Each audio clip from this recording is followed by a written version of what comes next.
Hello guys, once again welcome to my channel. One of my friend and one of my subscriber tell me to make a video on how to write answer in graduation exam in BBA, BSc, BCom, any graduation exam. So let's we start how we write answer in graduation exam. So just like we have a one questions like what is tax and explain types of taxes. So let's we start. For example, in graduation exam there is a 10 question, we will make only 5. So 10 question में से हमें सिर्फ 5 question बनाने होते हैं, ठीक है। तो हम लोग उस 5 क्वेश्चन को कैसे रिप्रेजेंट करेंगे जो मेरा पेज भी भरा हुआ रहे और हमको लगे भी कि हाँ हमने उसमें लिखा है। सो हम लोग देखते हैं। फॉर एग्जांपल जैसे हम लोग का एक क्वेश्चन आएगा कि what is tax and explain types of taxes.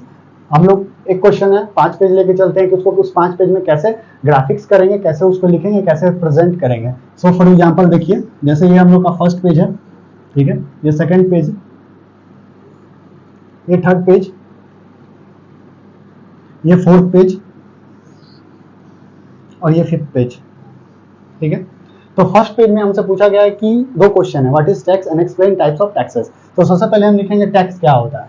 तो हम लोग उस टैक्स के डिफिनीशन को मैक्सिमम 1 पेज में लिखेंगे। इट मीन्स कि 2 to 3 definitions of a writer and उसका एग्जाम्पल, यानी कि अप्रॉक्स 1 पेज में आप उसका डिफिनीशन लिख सकते हैं कि टैक्स होता क्या है, ठीक है। फिर उसका एग्जाम्पल क्या होता है वो लिखेंगे, ठीक है। नेक्स्ट हमसे पूछा गया है कि एक्सप्लेन टाइप्स ऑफ टैक्सेस। तो हम लोग जानते हैं टैक्स 2 प्रकार के होते हैं, उसके अंदर भी कुछ पार्ट्स होते हैं। तो एक बात हमेशा याद रखिएगा कि हम लोग कभी भी कोई भी आंसर लिखे तो उसको चार्ट में जरूर शो करें कि कैसे क्या आया है, नहीं आया। तो जैसे हम लोग को पूछा गया है क्या कि टाइप्स ऑफ टैक्सेस क्या होते हैं, तो हम लोग पहले एक लिखेंगे टैक्स, ठीक है। देयर हम 2 टाइप्स ऑफ टैक्सेस लिखेंगे, एक्सप्लेन करेंगे थोड़ा टैक्स के बाद टैक्सेस, टाइप्स ऑफ टैक्सेस को। फिर हम लिखेंगे टाइप्स ऑफ टैक्सेस, तो एक चार्ट बनाएंगे ऐसे, टाइप्स ऑफ टैक्सेस आ जाएगा सेकंड पेज में।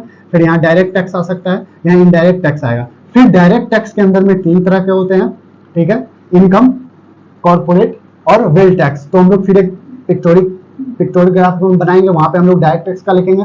फिर इनडायरेक्ट टैक्स में आता है हम लोग को जीएसटी, गुड सर्विस टैक्स, जिसको हम लोग कोई भी प्रोडक्ट या फिर कोई भी गुड्स यूज करते हैं तो उसके बिहाफ पे जो हम लोग टैक्स पेड करते हैं वो जीएसटी में आएगा, वो इनडायरेक्ट टैक्स होता है। तो इन जीएसटी भी होता है ना, ये 4 तरीके का होता है, सीजीएसटी, आईजीएसटी, यूजीएसटी, एसजीएसटी। तो इसको भी हम यहाँ पे ग्राफ में रिप्रेजेंट करेंगे, जो कि ग्राफ लेके और एक्सप्लेन करते हुए कि टैक्स का टाइप्स कितने होते हैं। हम लोग को 1 पेज हो जाएगा, यानी कि 2 पेज आपका कवर अप हो जा रहा है, ठीक है।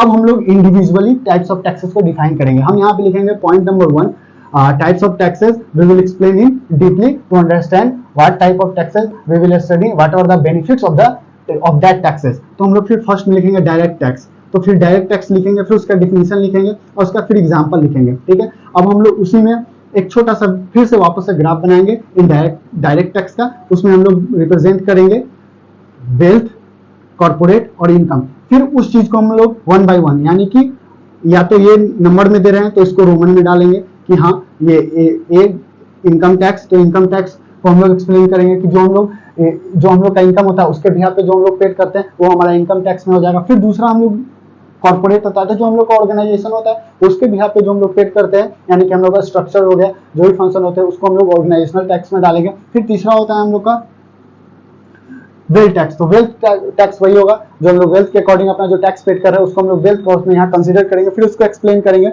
ये हमारा मैक्सिमम 1.5 पेज के अप्रॉक्स में जाएगा। फिर हम नेक्स्ट पेज में आएंगे, वहां पे डायरेक्ट टैक्स हो गया, दूसरा टाइप्स क्या है, इनडायरेक्ट टैक्स। तो हम लोग फिर यहाँ पे लिखेंगे पॉइंट 2 डाल के नंबर इनडायरेक्ट टैक्स, फिर इनडायरेक्ट टैक्स को एक्सप्लेन करेंगे, हाफ पेज में एग्जाम्पल दी।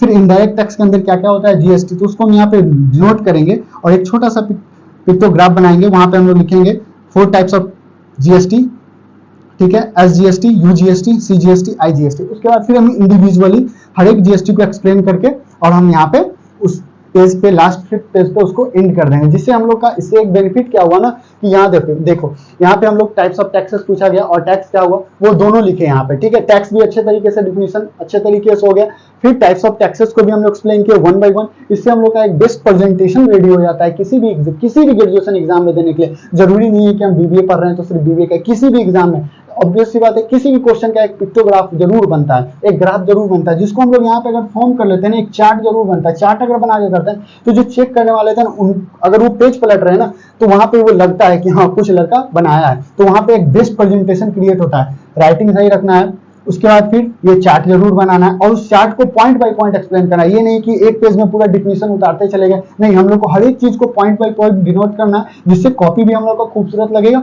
और उस चीज का जो आंसर लिखेंगे ना वो हम लोग का परफेक्ट रहेगा। ये नहीं कि कुछ भी भर देना है, ऐसा कुछ नहीं है। वहां पे जो हम लोग यहाँ लिखे हैं, हम लोग एक प्रॉक्स वही चीज यहाँ पे भी लिख सकते हैं, उसको डिफाइन कर सकते हैं। क्यों? क्योंकि डायरेक्ट टैक्स का डिफिनेशन कितना होगा, 4 लाइन जाएगा, उसका एग्जांपल क्या होगा, 1 लाइन होगा, तो वो कोई भी याद रख सकता है। सिर्फ आप टैक्स क्या होता है और उसके टाइप्स कितने होते हैं वो अगर आप सही तरीके से याद कर लो तो फिर उसको एक्सप्लेन करने में कोई ज्यादा दिक्कत नहीं होती। क्यों? क्योंकि हम लोग हिंदी में ऑब्वियस सी बात है उसको समझते हैं और फिर वहां पे हम लोग उस चीज को प्रेजेंट कर ले, ट्रांसलेट करके, थोड़ा बहुत तो इंग्लिश खराब होती है बट वहां पे एक अच्छा प्रेजेंटेशन क्रिएट होता है। ये हमारा नहीं, हर एक टीचर्स का भी कहना है कि कम से कम अगर कॉपी प्रेजेंट कर रहे हो तो डिफिनेशन पॉइंट वाइज में लिखो, फिर एक चार्ट जरूर प्रिपेयर करो, एक पेज में या हाफ पेज में अगर चार्ट बनने वाला होता है वो क्वेश्चन है तो चार्ट जरूर बनाओ, जिससे एक बेहतरीन प्रेजेंटेशन तुम्हारा कॉपी का जरूर जाए। So thank you so much guys, आप जिनका भी ये डाउट था उनका क्लियर हो गया। सो आपसे विनती करते हैं कि like, subscribe and share and comment करना ना भूलें। Thank you so much guys.